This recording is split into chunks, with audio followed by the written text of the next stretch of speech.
hal yang tadi kita sudah sampaikan kepada Bapak Presiden, dan puji Tuhan dan terima kasih yang sebesar-besarnya kepada Bapak Presiden.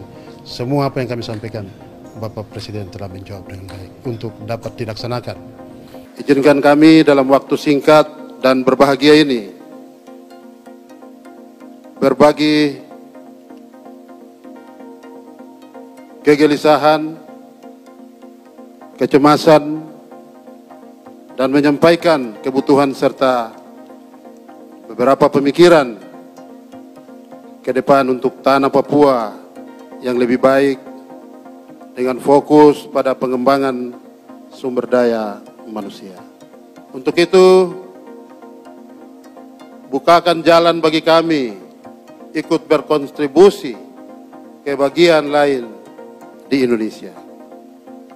Sebelum saya mengakhiri sepatah dua kata atau sambutan ini, Bapak Presiden yang kami hormati, saya perlu menyampaikan beberapa hal yang dapat disampaikan oleh rombongan kita yang pada saat ini dari Papua dan Papua Barat, menjadi catatan penting dalam pertemuan pada siang hari ini. Yang pertama, kita minta kepada yang terhormat Bapak Presiden Republik Indonesia untuk adanya pemekaran provinsi 5 wilayah adat di Provinsi Papua dan Papua Barat. Yang kedua, pembentukan Badan Nasional Urusan Tanah Papua. Yang ketiga, penempatan pejabat-pejabat eselon 1 dan 2 di Kementerian dan LPMK. Yang keempat, pembangunan asrama Nusantara di seluruh kota studi dan menjamin keamanan mahasiswa Papua.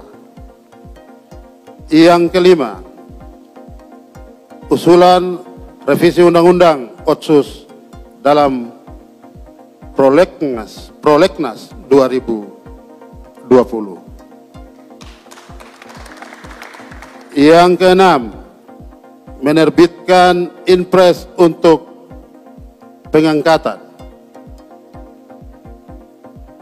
ASN honorer di tanah Papua.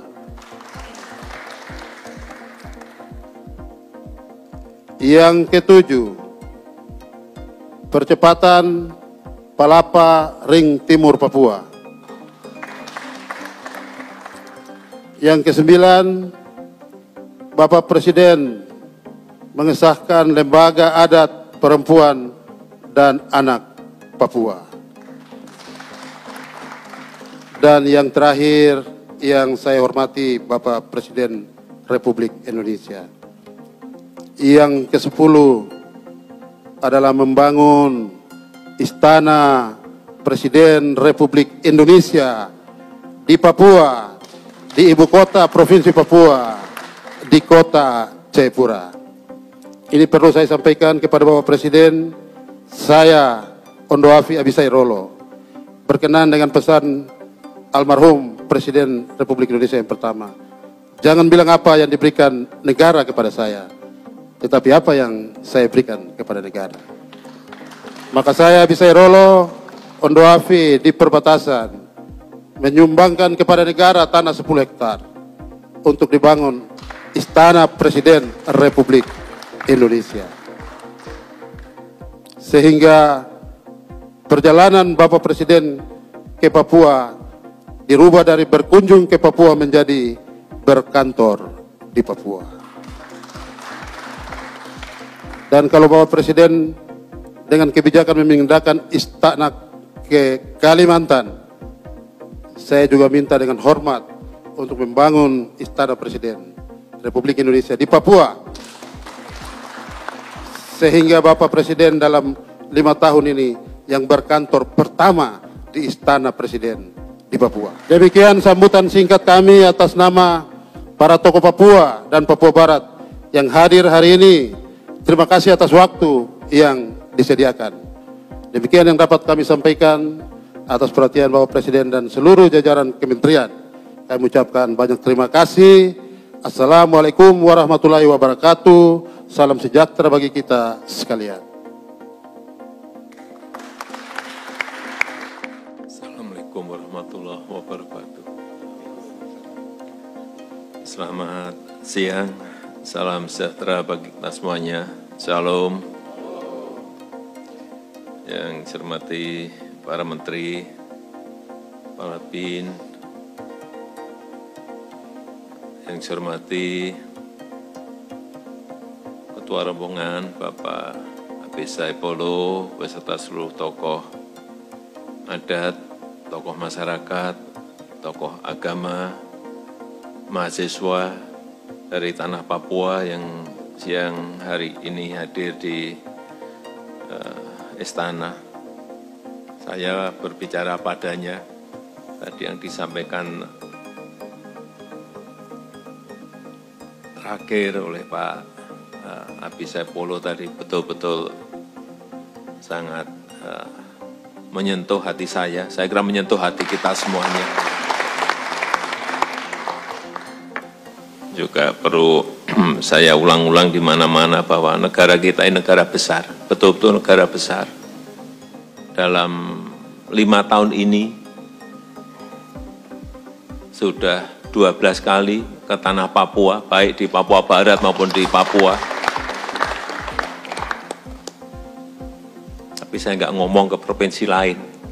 Nah, provinsi lain mungkin hanya 2 kali atau 3 kali maksimal, 2 kali atau 3 kali. Ini ke Papua. Tapi memang kita harus berbicara apa adanya. Bahwa di provinsi yang lain juga masih banyak yang harus kita kerjakan. Karena memang proses sebuah kemakmuran, proses sebuah kesejahteraan di negara manapun itu ada prosesnya, ada tahapan-tahapannya. Oleh sebab itu setelah infrastruktur ini kita benahi, kita ingin masuk pada tadi yang disampaikan oleh Pak Habib Saipolo tadi mengenai pembangunan SDM itu betul. Sangat diperlukan yang namanya pembangunan SDM.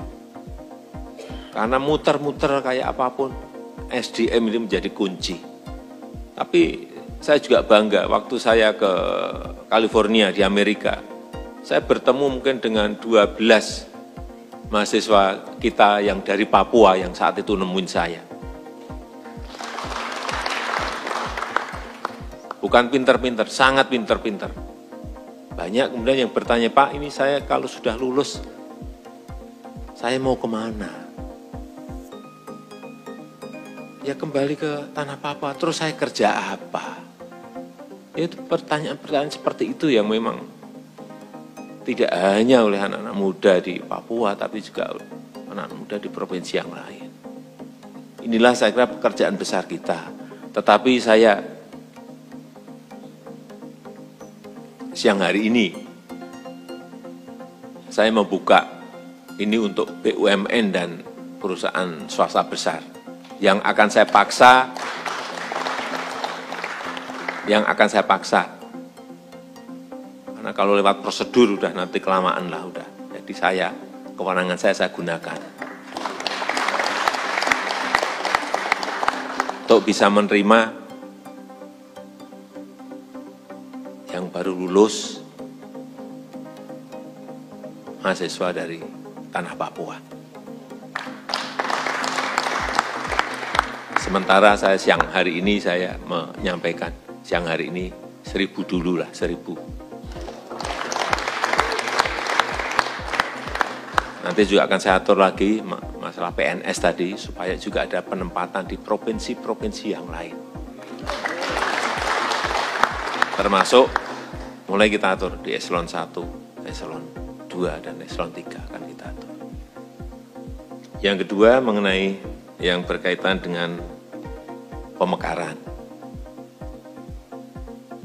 Ya jangan banyak-banyak dulu. Tadi Bapak menyampaikan tambahnya berapa tadi? 5 ini total atau tambahan? Ya, Saya iya, tetapi mungkin sementara tidak 5 dulu.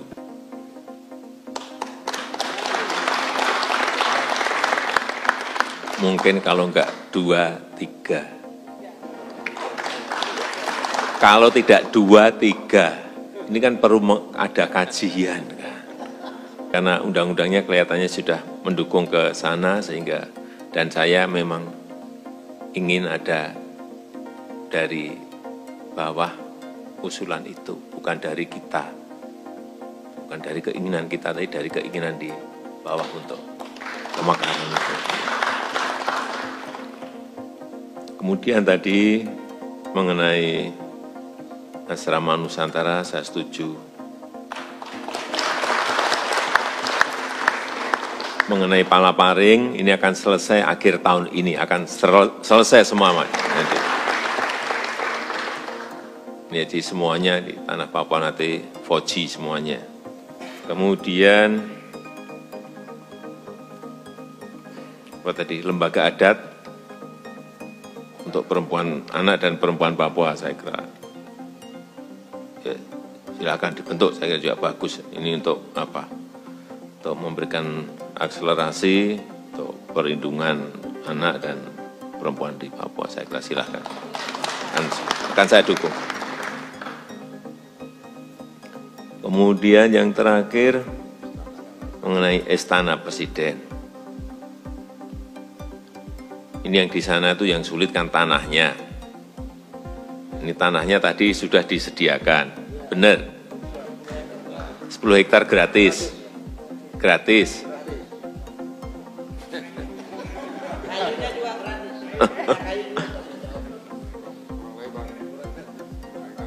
10 hektar, benar. Sudah ada.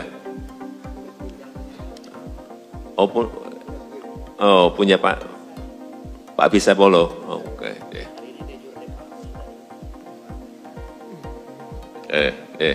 Nanti kalau tadi sampaikan hari ini, de facto sudah diserahkan. Oke.